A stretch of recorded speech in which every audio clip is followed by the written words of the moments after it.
Addiction is a chronic disease. Millions of people worldwide suffer from substance and behavioral addictions. An addict's life is often unmanageable, leaving the addict and his or her family and friends feeling completely powerless over the disease. Without treatment, addiction can result in disability or premature death. You are listening to Making an Addict. My name is DJ Burr, and I'm an addict in long-term recovery. I'm a licensed psychotherapist, behavioral addiction specialist, and best-selling author of I Just Wanted Love, Recovery of a Codependent Sex and Love Addict, now available on Amazon, Audible, and iTunes. I intend to bring you different perspectives about addiction from various sources including other addicts in recovery, clinicians who treat recovering addicts, and families and friends of addicts to discover what makes an addict. Discretion is advised.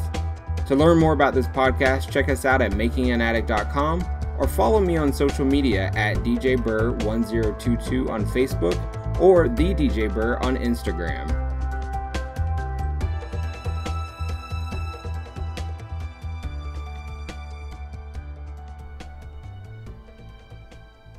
Hello and welcome to another edition of Making an Addict. My name is DJ Burr and I'm an addict in long-term recovery, and today I am here talking with a trusted colleague, Danielle DeBray. Danielle, welcome. Thank you so much. I'm so glad that you're here.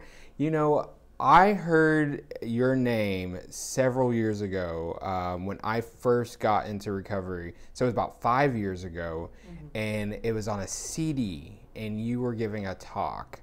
And it was inspirational to me, right? Wonderful. I am so grateful that after all these years, I finally have gotten to connect with you and become friends with you and colleagues. So thank you for being here today and talking with me about addiction. Thank you so much for the possibility. I'm very excited. I find this a very motivating topic. So thank you for giving me the opportunity. Yay. So my listeners know what brought me into the world of addiction in terms of my own personal story and my story in terms of how I work with folks in addiction recovery. But how did you come into the field? Strangely. Okay. I never set out to necessarily go into the field of addiction. My background is heavily in trauma and eating disorders. So, because the two go hand in hand. They do. However, because I've been in the field for over 27 years at this point, in working trauma, in working eating disorders, and figuring out what works and what doesn't work, I began to see the system of being a human as a holistic approach. So what that does is it puts me in a place of compassion, and I then teach that to whomever sits in front of me. Because if there's not that self-acceptance, that compassion, that's where the blocks occur. And one of the things that I think is so critical in today's world to get out as a message is that I believe our culture in America, I can't talk about other cultures because I know the American culture. Right. But I think our culture is losing our ability to hold a place within us to be able to make room for diversity, for people we don't understand, for mental illness, for addiction. And I think that we are being called to hold a bigger place. And this is why I actually have spoken to a couple people that I was going to be doing this interview, and that I was going to be talking about the positive aspects of what addiction brings us. Okay. And what it brings us is it forces us to create a place in our culture for people who may not be the strongest when they're not in recovery. A recovery addict, I think, is like rocket fuel. He's been down, and she's been down to the basement of Hades, and now is on a fiery roll because they've seen the worst. They've been through the worst. So like a rocket, like a meteor, they are shooting for the basement into the sky and serving as a role model for the rest of our culture, not to be afraid of mental illness, not to be afraid of addiction, not to be afraid of all these isms. And they remind us that we are chips and that we have to create places within our culture, within our society, for everyone, because our society is as strong as our weakest link. If as a society we do not take care of the weak, if we do not take care of the diverse, we're basically lawnmowers. We take in what we want and spit out the rest. Wow, I'm totally getting what you're saying here. Did you always feel this way? Yes. Amazing. Yeah, I appreciate when people have these strong convictions and I find out that they've held them for like their whole entire lives. I think that's really empowering. Yeah, because I believe that I have experienced myself, and I'm seeing as a counselor and in my private life, and definitely in the political sphere, that the ability to be empathetic and compassionate is falling by the wayside, and we are polarizing. So one of the ways that addicts help us through this storm is they go to the rooms, right? And by the rooms, that's vernacular for there are programs to help addicts with their isms. So there's sex and love addiction, there's sex addiction, there's Alcoholics Anonymous, narcotics, et cetera, et cetera. Those are the rooms. So addicts break the paradigm that looking at your stuff indicates that you're bad, and they are of service. And so they create generations of role modeling and empathy for previous generations. So to the addict that is sitting in his or her bedroom thinking that they're not hurting anybody by relapsing, by giving in one more time, it's not true. Every single addict in this world has a message. They are a teacher for that person behind them that needs their sobriety. So how does that addict in the bedroom get to a place of strength so that they come out of the bedroom? I think this is where it's important to start looking at the work of attachment disorder that's coming out in 2014, where they're saying that addiction may be a symptom of attachment disorder. That doesn't mean that addiction is not genetically induced or predisposed, that a person is not genetically predisposed. One can have a genetic predisposition for addiction, but if they're put in the right environment, they may not trigger that disposition. And they can go on and thrive. Exactly. And this was shown to us in the rat park experiment. I love that Yes. video. Yes. And what happens in that little experiment, this was done I think in the 70s, what happens in that experiment is that for 57 days prior to the rats being put in their little parks, they were put on heroin, I believe. Yes. And so one set of rats got put in the cold, icky rat camp, and they had, it was cold, it was cramped, and they had the choice of water or, I think, morphine, and they chose morphine, naturally. However, then there was another rat camp, and it was kind of like the Disneyland rat camp. They put, comfy pillows and balls and games, everything that a rat would love, and the rats were able to be socialized. And what do you know? The rats didn't need the drugs. They naturally chose water. So here, if you put a rat in an icky environment, they can be predisposed to act on their addiction or not. So as a culture, if we're going to make a happy rat camp or a happy human camp, what attachment disorder is saying is that we need to have empathy. We need to have chimps role model how to play an appropriate monkey see, monkey do. Right. So if another way of putting this is, if you're a child and you were put in a chaotic environment, such as with a mother who, let's say, took a knife to her sister, and the child is watching this, if the father comes along grabs up the baby who's watching this, the witness, and says, oh, poor baby, cuddles the baby, sets her down and says, Mommy's just having a bad day. Her bipolar's out of control. We're going to take her to the hospital. It's going to be okay, sweetie. What has happened in that interchange is that the dad has role modeled that it's okay to feel these horrible feelings. I'm going to pick you up, soothe you, and put you down, and you're going to see that you can survive a really horrible situation and that it's going to be okay. Right. You're taken care of. Exactly. Mm-hmm. And so if we as a human being experience that enough times, we're going to be able to self-soothe. Right. Now, according to the ACEs experiment, if we are not given that ability to self-soothe by the time we're teenagers, we're going to figure out a way to self-soothe.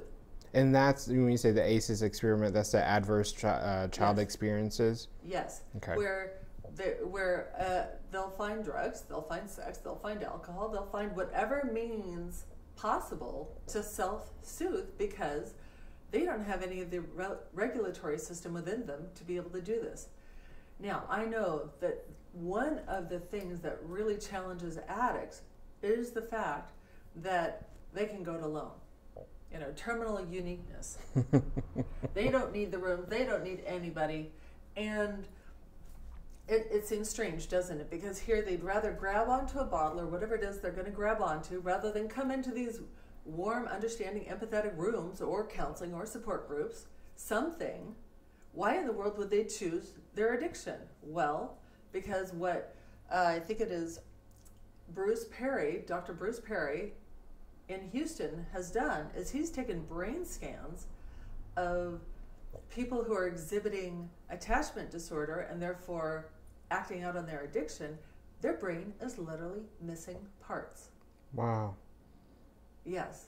Parts, literally. So when an addict is saying, I'm not going to the rooms, I don't need y'all. I'm not weak. I know how to be strong. What they're saying is I don't have the neural pathways in my head to feel comfortable with attaching to anyone. So they're scared. Terrified. Yeah. Lots of fear. Yes. Utterly afraid. And also, in addition to their fear, when there's been chaos, when there's been trauma in the home, what has happened? So here, let's say daddy's drunk and you don't know when the next paycheck is, and you don't know if there's running water tonight, and you don't know if there's dinner, then you learn to not depend on a caregiver.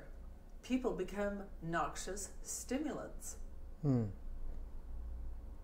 So again, in that kind of environment, how can somebody learn how to self-soothe? So doesn't it make sense to reach for an addiction? But then if we have a culture that is looking at addicts and looking at their sensitivity and saying, oh, you're bad, oh, get over it, just say no, what is an addict supposed to do but relapse, essentially, or run to the rooms? But there's going to be such a shaming message, such a bad message, and this is where I'm leaning on our culture to look at themselves and be curious, why is it that our culture, if we're so healed and not addicts ourselves, how is it that we can't tolerate somebody else's distress? Why do we polarize and make them bad instead of being curious and asking questions? Great question. Lack of compassion, lack of empathy. Exactly. Fear. Exactly. And so we are at record highs in our culture for obesity, depression, and drug addiction. Yes. Medication addiction. Especially right now. I mean, around the opiate addiction. Oh my God. Yes. It's so bad. Mm-hmm. It's scary. Mm-hmm. It is. And what this means is that we have more and more families cranking out addicts because in the families, there's no empathy. You can't have empathy when you're stuck in your addiction, when you're distracted, when you're thinking about how you're going to get your next hit, your next fix. So all this distraction is enough to dysregulate a child, because what empathy is about is not just that there's a parent there being loving and feeding them, but there's a word that I'm bringing into the vernacular called attunement. That a child can actually be seen. Because if that child can be seen by somebody outside themselves, they can see themselves. But we're creating a society of people who don't see each other. Yeah. That's frightening. Yeah, we have distractions, right? We can't see each other. We might have our smartphones, our tablets, our casinos, or all these things, right? That are in the way of us attaching to our families. Exactly. Yeah. And so the work that I have been doing is bringing people to wholeness. Now, what does that mean? It means going within and finding, where are you blocked? Where are you saying nasty, nasty things to yourself? Because if you have grown up in one of these bazillion families out there where there haven't been any kind words said to you, there hasn't been unconditional acceptance, your neural pathway mapping, whether or not you ever intended it to be, is going to be missing some pathways. So it's not weakness that you don't know how to do something. It's not for lack of effort. It's that it's really hard to grow a brain. The brain is one of the organs, the only organ in the body, other than I think the liver, that can grow or regrow. Mm-hmm. And that's neuroplasticity, but it hurts to grow a brain. Ask any teenager. They're sitting there lying down, cranky as anything. Absolutely. Yes. And so to think as an adult that we have to go through that again, it sounds pretty painful. I know for a fact it's painful. It's so hard. Yes. I mean, rewiring and regrowing, I mean, geez, is exhausting. Yes. Even after 5 years of solid recovery, I still get tired from doing this work. It's because we're always doing it. Yes. Yes. As everybody should be. Exactly. Everybody. Yes. Wow. So you mentioned empathy, and I think there's a confusion between sympathy and empathy. Yes, there is. Can you talk about that? I would love to. Because one of the things that people get uncomfortable when I say there has to be a place for addiction, addicts in our society, is they confuse empathy with sympathy, with compassion with codependence. Yes. Because what I am never advocating for is that if you have been touched by an addict, or if you are about to be touched by an addict, I'm not saying give them your wallet, give them your bank account, give them your body, give them your job. I'm saying compassion is saying, this doesn't feel good to me. I'm sorry. You're not going to get that. You're going to have to figure out on your own how to get your, what I call yummies. Mm-hmm. You're going to have to figure out on your own how to self-soothe. You can't use me to self-soothe. And unfortunately, maybe it's the era of political correctness, it has been bad to be mean. We're not allowed to be mean. We're not allowed to take care of ourselves, because that's mean. If I were a nice person, I would give away all that money to that sweet little addict who wants to go out for a good drunk.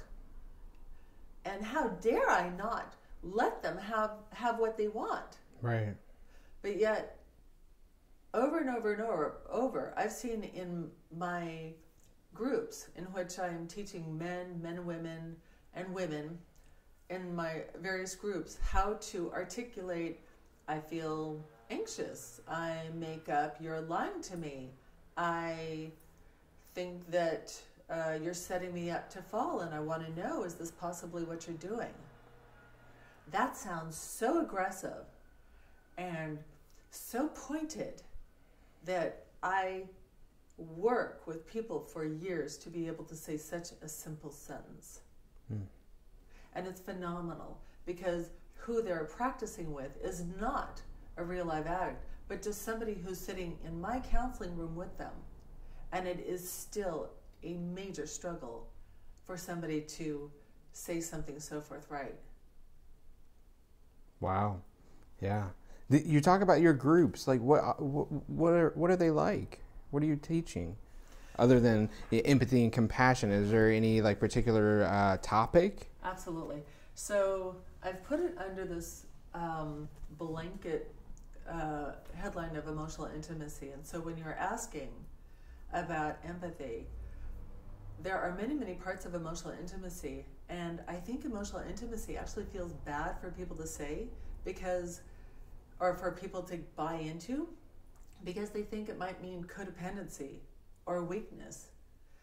In my rooms, what people learn how to do is how to be assertive, how to be powerful, how to articulate their boundaries, how to navigate rage that's maybe being flung at them, how to navigate their own rage. In essence, what I'm teaching people to do is reach their fullest potential by learning how to handle and self-soothe their dysregulation around anxiety and stress and trauma. So it's very, very powerful.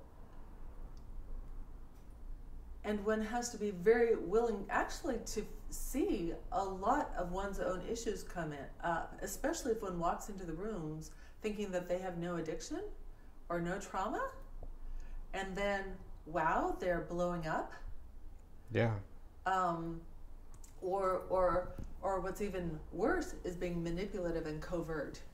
And that's actually more often what I find. There are very, very few people that blow up in groups, but the manipulation and the covert is scarier to own, because what's not normal in the group is to say something in a contained way. And what I mean by contained is not suppressed or dulled down from the intensity, but a contained way, maybe saying, I'm angry. I just saw you roll over my shoe, and I'm angry, and I'm curious, how is it that you managed to do that? Or another way that's contained is, I'm angry.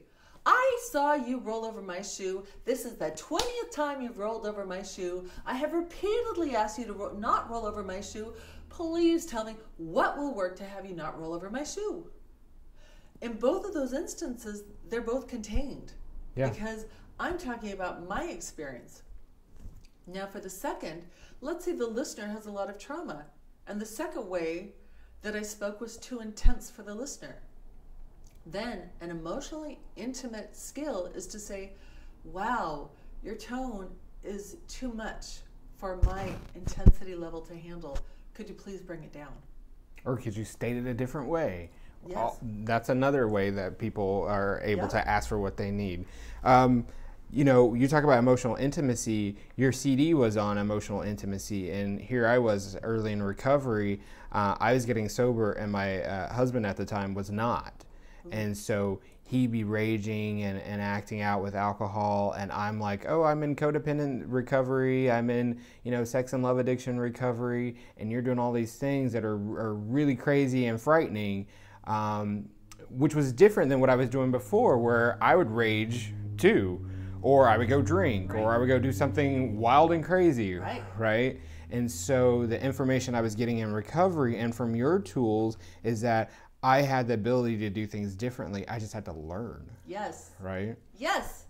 Because what I'm trying to do is create a good chimp park. I'm trying to play monkey see and monkey do with people so that that little part of their brain that's missing has the sense of what does it feel like to be emotionally intimate in a non-sexual way and feel good about being in relationship with people. Because that is what we're missing in our culture, and that is what I teach in my groups, in my individual work, and in my counseling, in my couples counseling work. How can you be emotionally intimate and have it feel good without selling your soul or rigidly being buttoned up and not letting anybody in? Intimacy is a scary word. Yes. It's very scary, right? And I don't know where that comes from. I don't know if that's passed down through history or what, but intimacy is a scary word. First, most people think it automatically has to do with sex. Yes. Right? Mm-hmm. There's like no emotions attached to intimacy. It's just about the sex. Not true. Right? And so people have their own insecurities about sex. So if they're immediately thinking that intimacy is about sex, why would they leave themselves vulnerable to that? Right? Right. And so I think a lot of the work is to become comfortable with yourself, to do your own self-care work, to increase your self-esteem, right? That was one of the first things that I had to do, was learn that I was valuable enough to care about, right? And I had to care about myself first, right? And then I can show up and care for other people.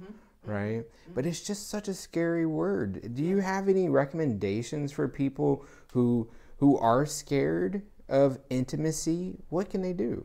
The first thing they can do is become emotionally intimate with themselves. Okay. All right. And that is that self-soothing technique. Because if you can self-soothe yourself, this is why in the rooms they talk about 1 day at a time, breathing, going for walks, meditating, because all those acts, even though they seem superficial and weak, grow the neural pathways in the brain to fill in that gap that's missing if you've come from a chaotic environment. So that is what I mean, become emotionally intimate with yourself. So, and I'm not talking sexual with yourself, I'm talking when you see yourself having a bad day, what do? Do you say to yourself, get over it? So you don't have it so bad. Or do you say to yourself something like, wow, I have had a really bad day, I'm run down, that was a really bad encounter with my boss. I think what I most need is a nap.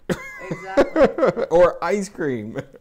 In moderation. Exactly. Everything in balance. A walk. A friend. Cuddle time with your teddy bear. Yes. Or your blankie. Yes. All these things that will soothe that little girl or that little guy inside that nobody has ever soothed before. Because really, why would you want to perpetuate the abuse? You survive the abuse of whatever it is you went through, whether it's emotional neglect, because that is a form of abuse, whether it's the sense of being forgotten and not having parents attuned to you, because that is a form of neglect, which is a form of abuse. Yep. So why would you want to not attune to yourself? Why would you want to hurt yourself more? Because yes, that is one way of shaping your neural pathways, but it's already been done. So you might want to try something new and be kind and gentle to yourself and see what that's like. But yeah, I know I say this and it's so scary for people to jump off that cliff. I found the key is to really let the client know that it will take time. It's not going to happen overnight. I'm not expecting you to leave this appointment and come back next week having figured it out. Yes. Right? In fact, you don't have to figure it out by yourself. There's a network of support, right? Tap into it, right? Otherwise, it's just too damn scary, right? I'm going to run in the opposite direction. Right. And it is amazing to me whether in couples counseling or in group, what happens when people feel that sense of emotional empathy and connection for the first time. I have seen couples blow up because they finally felt that warmth and that sense that somebody has their back. It is so frightening.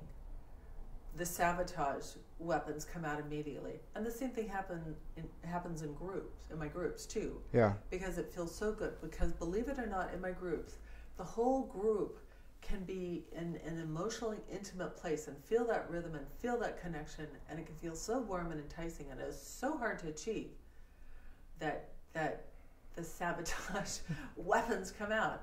And then the question is, how do the other group members handle the fact, how does the partner handle the fact that the sweet little wounded person in front of you just blew up your marriage, your group, your life, your job, whatever? How do you have the strength to hold that and not go after them and polarize and decide that because they're bad, they need to live in a box elsewhere in another planet? I think that's our knee-jerk reaction, is to say, get out. Right. You don't belong here. Exactly. You're not worthy. Right. Get off my planet. Mm-hmm. Yeah, absolutely.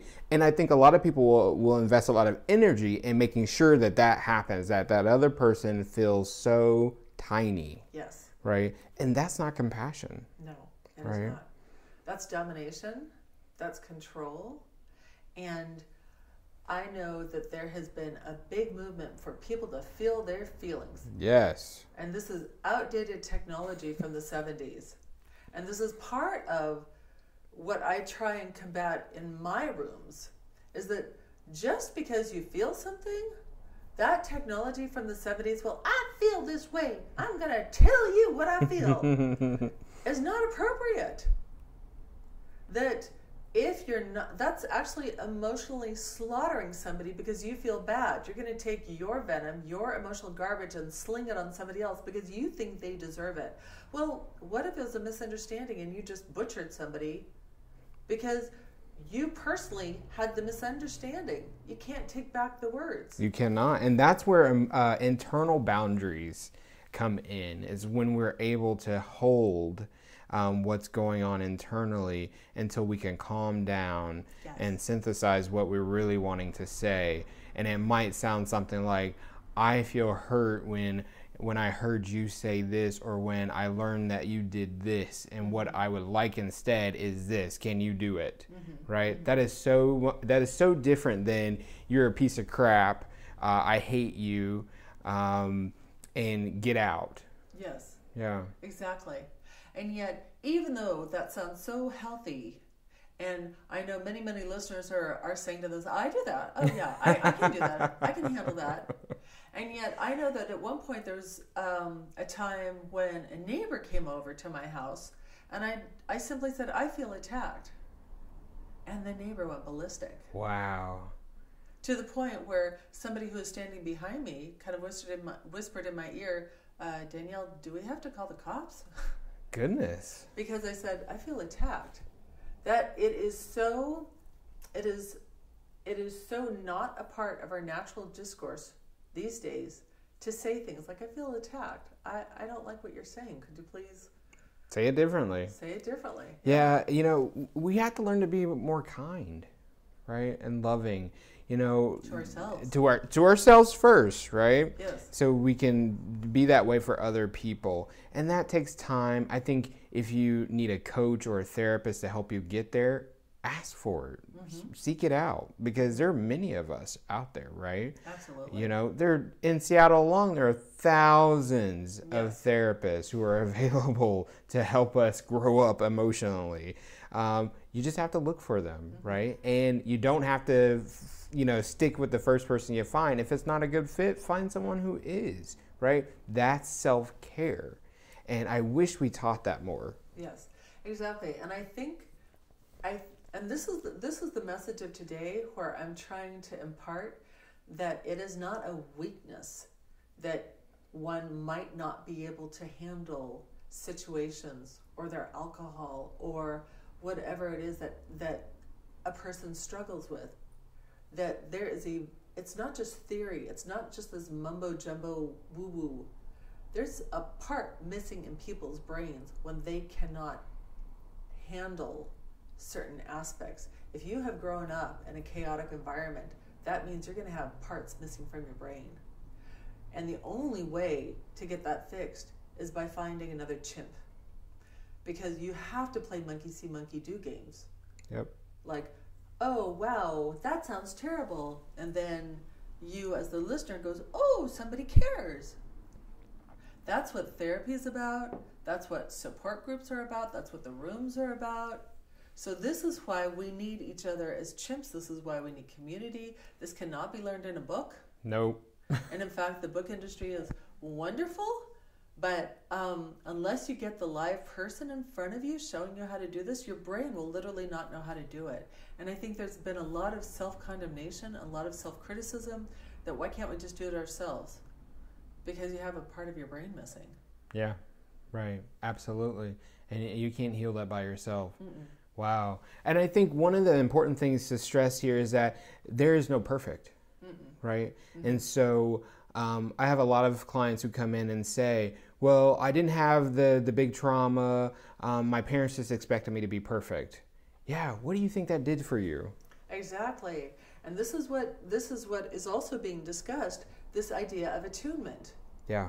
That if a parent doesn't see you, you don't learn how to see yourself. And it really is that detailed. It is really that fine. If you are feeling forgotten as you're sitting around the Sunday table, everybody has meals, but the TV is on and nobody's talking to each other, and you're sitting there maybe dying because you just got dumped. Yeah. But there's nobody to talk to, but everything is fine. Yeah. That's not. Because there's no attunement. There's no, hey, you're not eating your mashed potatoes. What's up? Right. And sometimes it's just a simple question. What's up? Mm-hmm. Right. It's just that simple. And I have this fabulous acronym for FINE. Feelings internalized, not expressed. Lovely. Lovely. Remember that, people. Feelings internalized, not expressed, right? That leads to harm. Exactly. Right. And if this world gets a little bit more chaotic, this starts to become more and more of a problem. I remember, it was last year, I believe, where there was a bombing in France, and everybody was upset, and there is a picture of a whole bunch of people standing at the subway, and an older woman who obviously had been in World War II is sobbing. And nobody on the platform looks at her twice. Nobody's leaning in. Nobody's asking her anything. And she is clearly having a breakdown among a crowd. And nobody can just lean in and say, what's up? What's going on? Can I give you a hug? Yeah. Oh, that's heartbreaking. Mm-hmm. Yeah. And that happens for all of us, Yes. right? When we don't know when we might have a breakdown. Hell, I've had one in the middle of the street. Yes, exactly. Uh-huh. It just hit me. I was like, but no one came up and said, are you okay? And those things, right? We don't know when these things are going to happen. And so what I try to stress to people is get your self-care skills on board, right? Do the work, because you never know when you're going to need to pull out that toolbox, right? Mm-hmm. And so you can go in to see Danielle, you can come in and see me, you can go see somebody, I don't care who it is, as long as they're professionally trained, they should be able to support you along the way, even if that's for 6 weeks, right? Exactly. And the other thing that I want to emphasize here is that the kind of professional that will be needed to be helpful in this situation is not the kind of professional who's going to tell you what to do and maybe put you through a whole bunch of mental gymnastics. When you're dealing with the kind of trauma that I'm talking to, it's chronic PTSD, it's chronic trauma. And when there's chronic trauma like this, oftentimes people don't have the emotional structure to know what to do when they hit a situation. That's why validation and empathy has to be a part of the counseling routine. And I know that as insurance companies have taken effect and there's more CBT, cognitive behavioral therapy techniques being introduced, it's like mental gymnastics, which is great if the person hasn't been exposed to chronic PTSD. Right. But if there's chronic PTSD on board, which is often the case in addiction, those type of mental gymnastic counselors won't work for this population. So it's got to be somebody that does the very technical thing of cooing, of being empathetic, yes, of showing some feelings and connecting and validating that your experience is real, not just looking at you saying, so what technique are you going to use? That will dysregulate and actually spin the listener into a greater trauma. Speaking of that, I've had clients come in and say, I want CBT and I want to know exactly what techniques you're going to use. And so I'm like, oh, they've had this before, right? They're expecting the same thing, right? And, I don't go changing my approach just because you come in with an outline of exactly what you want, because there are people out there who can give you that. Right. Right. And want to. And want to. And so I think we can be flexible, right, and our approach, but we don't have to do exactly what the last person did in order to be effective. Absolutely. And the reason why I emphasize this is because I think for a lot of people who are looking for a counselor, who have been brave enough to go to the rooms, have brave enough to conquer their issues enough to actually reach out to another human, that it is so painful to then not be attuned to by a counselor. And that's why I'm trying to get the word out. There are many different counselors. And so if you don't feel connected with, the person who's seeking a counselor is not bad or wrong. That's your internal guidance system, that you need somebody yummier. You need somebody that you feel like resonates with you. Yes, you need a better fit. Exactly. Yes. Well, Danielle, thank you for sharing your wisdom with us. I love the work that you're doing. I think your groups, I've heard about your groups, and I know that you have been doing them for a long time. Yes. And so, folks, if you're out there and needing a good group, look up Danielle and talk to her about her groups, because they're phenomenal. Where can people find you? I'm on the website at DanielleDeBray.com. And that's the Danielle, DANIELLE, DeBray is DEBRAY.com. Awesome. And you're in Seattle. I am in Seattle in Madison Valley. Yay. Mm-hmm. All right. Well, thank you so much for joining us today. Thank you so much for the experience. It's been a delight to sit and converse with you. It's been wonderful. Thank you. Thank you for joining the discussion today on Making an Addict. In closing, I want you to understand that there are various opinions about addiction and what makes someone an addict. The opinions expressed here on today's show are those of the person who made them. I suggest you take what you heard, process it, and decide for yourselves what you believe in. If you have feedback or want to tell your story on the show, let me know by emailing makinganaddict@gmail.com, or you can reach me on social media. Again, I'm on Facebook and Twitter at DJBurr1022 and The DJ Burr on Instagram. Lastly, thank you for giving me the opportunity to be of service. Recovery saved my life, and I will be forever grateful. I will keep giving back every opportunity I am given. Tune in next time to witness our ongoing discussion on Making an Addict. Making an Addict is produced by Recovery Legacy Network and DJ Burr. Today's music features tracks by CDK. Learn more at makinganaddict.com.